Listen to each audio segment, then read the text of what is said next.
Hoje é dia de Santos e Ituano, claro que o principal foco, inclusive, do dia é isso, é o jogo. Mas hoje de manhã, né, na live do Trio, no canal E20 Santos, todo dia às 10 horas da manhã, a gente reagiu a uma entrevista do Alexandre Galo para o Esporte por Esporte, né? Na última sexta-feira, o Galo foi no EPE.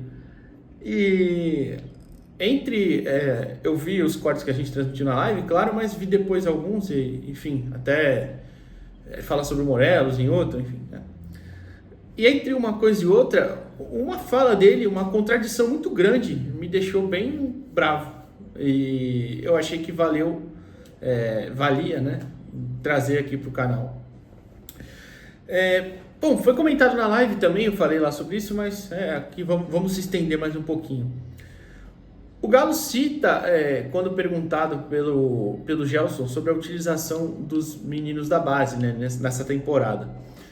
E aí ele cita nomes específicos e tal, né? Fala sobre toda a situação.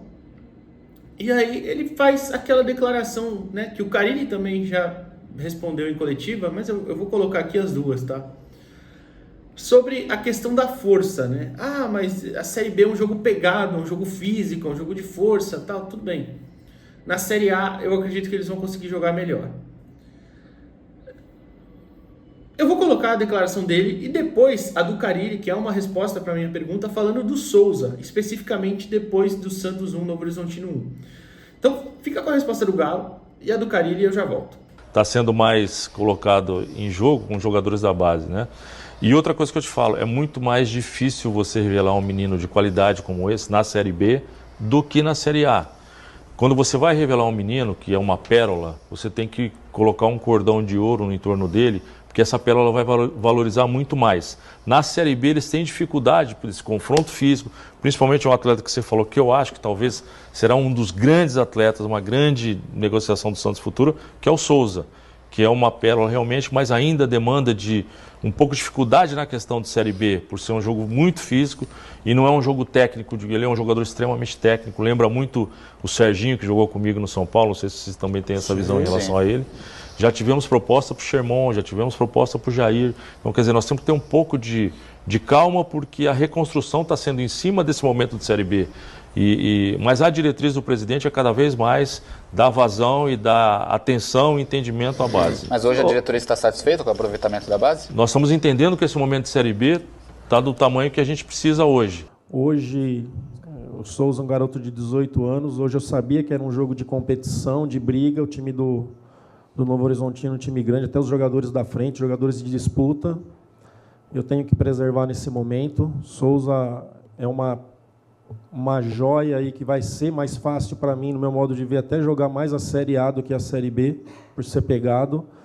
Mas isso se passa muito por um jogo de contato que foi hoje, né? Então, para a lateral esquerda ali, eu tinha o Luan. Então, ainda não terminamos de colocar respostas, vai entrar mais uma, mas tudo bem, a opinião deles é essa.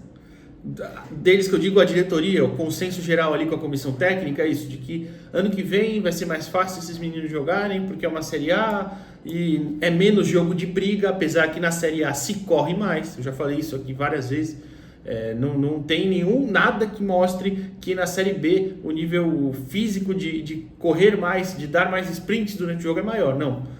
Jogo brigado, de falta, de porrada, aí pode ser, beleza. Eles acham isso sobre a base, tá bom? Então, tudo bem. Tá certo, né? Então, beleza. Só que não, né? Só que não, porque ele cita o Patrick. E a resposta que eu vou colocar agora é sobre o Patrick. Escuta aí. Então, o histórico dele é muito positivo. O histórico veio de São Paulo, muito bem. No Internacional de Porto Alegre, muito bem. E quando chegou esse nome, ele abaixou praticamente 30% do salário dele para mim jogar esse ano aqui no Atlético. Então todos foram unânimes em aceitar, inclusive o Fábio participou também, como todos participaram e sabiam de tudo que estava acontecendo na vinda do Patrick, como sempre é. Não existe outra possibilidade, o Santos tem compliance, o Santos tem um processo que é sempre cumprido. Então nós entendemos que isso acontece em vários clubes. Né? Se parar aqui, se você me der um tempo, eu vou te citar 30 jogadores que nos últimos 5 anos vieram e não performaram no Santos em bom nível. Então a margem de erro nossa é extremamente baixa. E eu acho que ele também jogou pouco ainda para poder performar. Um jogador de força, que quando carrega a bola com com boa condição, tem treinado, é um super profissional, nunca falou um A dentro do CT. Então, aí já voltamos, então como? Tem uma contradição muito grande aí. Por que se a Série B é um torneio de briga, de força, de disputa, aí os meninos não podem jogar por conta disso, mas vão jogar na Série A? Tudo bem. E aí o Carille já disse em outro momento que o Patrick é um segundo homem de meio de campo, um jogador de força, de chegada. O Galo fala isso, que é um jogador de força, de briga, de carregar a bola. Porra, então por que ele não tá jogando na Série B? Ou como o Galo falou, essa eu nem fui buscar para não colocar um monte de vídeo, mas ele fala, vocês podem procurar a entrevista do Galo do CT Pelé esse ano, por volta de junho, ali naquela sequência de derrotas para Botafogo, América, Novo Horizontino e Operário. Ele cita o Patrick, ele fala, foi um jogador contratado pensando na Série A. Porra, então como é que é isso aí? É um cara que é de briga, de força, de intensidade, aliás, não intensidade, ninguém falou intensidade, desculpa. É briga, força, de chegada, tudo bem.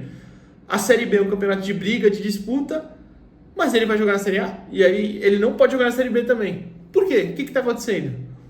Não que eu queira, tá? Fique bem claro, não que eu queira o Patrick em campo, tá bom? Não quero, acho que foi uma puta cagada a trazer. No vídeo da contratação dele, ainda falei qual é o Patrick que está chegando. Se for o Patrick do Internacional, ótimo, beleza, jogador muito bom, muito importante.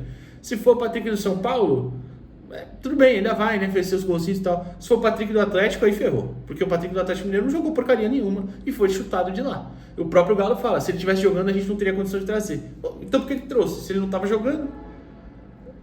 Assim, é inacreditável um cara contratado com o teto salarial do clube aí, dos 350, 400 mil reais, né? Que ano que vem o Santos vai ser obrigado a comprar, vai ser obrigado a pagar 5 milhões de reais e vai ter um aumento salarial, um contrato longo aí de 3 anos. Então, alguma coisa está errada. Se o cara tem a característica necessária para o torneio atual, que é a avaliação da diretoria e da comissão técnica, por que ele não joga? Aí ele vai jogar no que vem. Onde ele estava e não estava conseguindo jogar. Ele estava na Série A, ele estava no Galo, ele estava na Libertadores, ele não conseguia jogar nada. Ele não estava jogando esse ano. Então, assim, não existe nenhuma justificativa. Acho que o Galo falando isso assina um atestado de todo mundo errou, tá? Todo mundo fez merda, porque ele fala, foi aprovado por todos, todo mundo assistiu vídeo, a análise aprovou e tudo mais.